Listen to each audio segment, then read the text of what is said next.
1943, votre voisin juif a trouvé refuge dans votre placard. La Gestapo le pourchasse, arrive chez vous et vous demande si vous savez où il est. Est-ce que vous allez hésiter à mentir parce que depuis toujours, depuis que vous êtes petit, on vous a appris que le mensonge c'était mal? Vous n'avez pas hésité. Vous avez menti à la Gestapo parce que la vie humaine est une valeur qui est au-dessus probablement de toutes les autres. Le devoir fait référence toujours à des valeurs, mais parfois il y existe une hiérarchie de ces valeurs. La hiérarchie, là, elle est entre le respect de la vie et le respect de la vérité. Le devoir, c'est ce qui fait que nous nous sentons obligés. Obligés, mais pas contraints. Je suis contraint d'aller en prison lorsque les gendarmes m'y amènent. La contrainte, c'est quelque chose de physique et d'extérieur. L'obligation, c'est quelque chose de moral et d'intérieur. C'est notre conscience, notre sens du bien et du mal qui fait que nous nous sentons le devoir d'agir de telle et telle manière.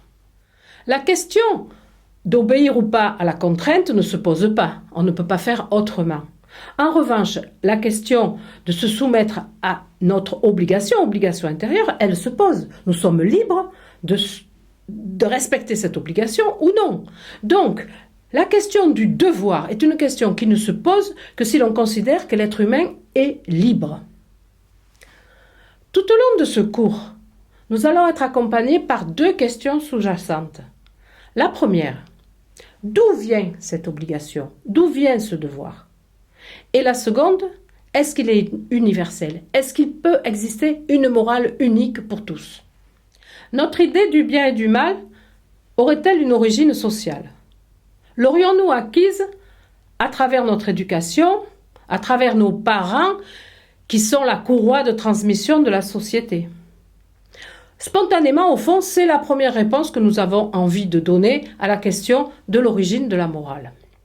Mais dans ce cas, il nous faut accepter l'idée que chaque culture, que chaque société aura sa morale propre et abandonner totalement l'idée d'une morale universelle, partagée par tous.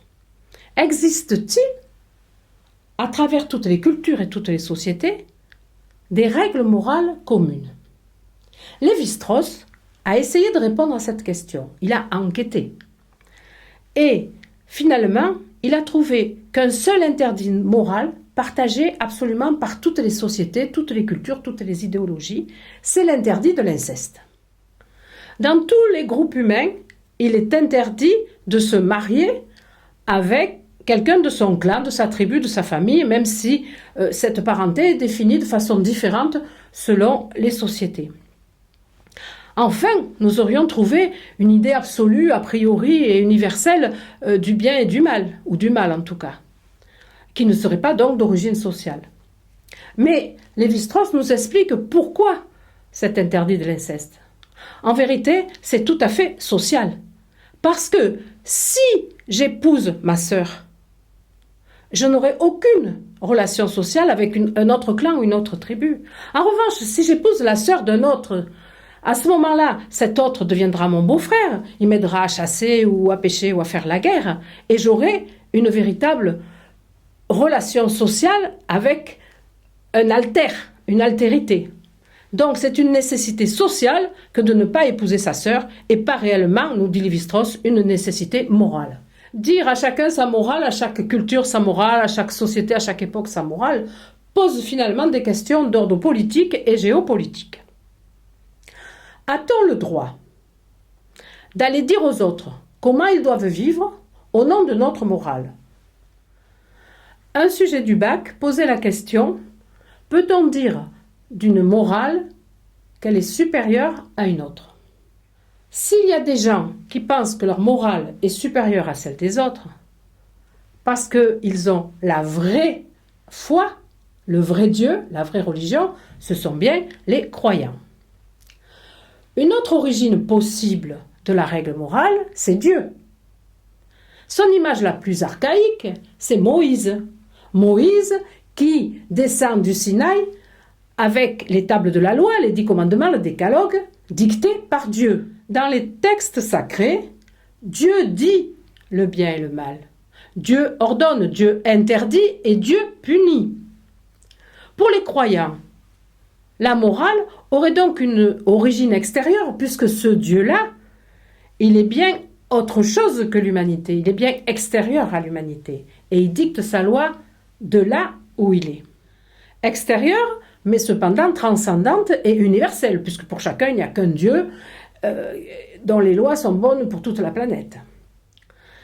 Cette origine a priori va trouver sa suite dans quelque chose qui est complètement humain, c'est-à-dire la mise en pratique de ces règles édictées, dit-on, par Dieu, par des églises, par des clergés, par des autorités, par des règles et des interdits d'origine totalement humaine et sociale, là. À nouveau, la question de la diversité des règles selon les religions pose la question d'une idée universelle du bien et du mal. Trouverions-nous légitime que on oblige tout le monde à respecter le Shabbat, qu'on oblige tout le monde à faire le Ramadan ou qu'on oblige tout le monde à aller à la messe le dimanche? Non. Donc on est à nouveau dans quelque chose qui est de l'ordre du relativisme, mais avec des gens qui, eux, se déclarent avoir la vérité et la morale absolue, et non relative. Si l'on admet que l'idée de bien et de mal nous a été inculquée par nos parents, par la société, par la religion, elle perd tout élément, toute dimension d'absolu. Et reste cependant une question. Pourquoi cette morale est apparue? Comment est-elle apparue? L'idée de bien et de mal, l'apparition de la conscience morale, serait, dit-on, relativement tardive. Dans les sociétés archaïques, la culpabilité n'existait pas. Le mal, c'était comme un microbe dont on n'était pas responsable et dont il fallait vous débarrasser ou vous aider à vous débarrasser par la punition. Mais vous n'étiez pas la source de ce mal. Vous n'en étiez que la victime. La morale ne serait donc pas consubstantielle à l'être humain. Nietzsche nous dit que la morale a été inventée, comme la religion, par les hommes, mais pas par n'importe qui, par les faibles, parce qu'ils craignaient les forts. Ils ne voulaient pas laisser les forts prendre le dessus, laisser les forts réaliser pleinement leur instinct de vie, et donc ils les ont plombés en quelque sorte par des idées morales qui vont engendrer en eux une conscience, et une conscience en général une mauvaise conscience, c'est-à-dire du remords et de la culpabilité. La morale est une arme des faibles pour Nietzsche pour asservir les forts. Pour Nietzsche, la conscience morale est une maladie qui nous empêche de vivre pleinement, une maladie qui nous empêche d'apprécier pleinement la vie ici-bas.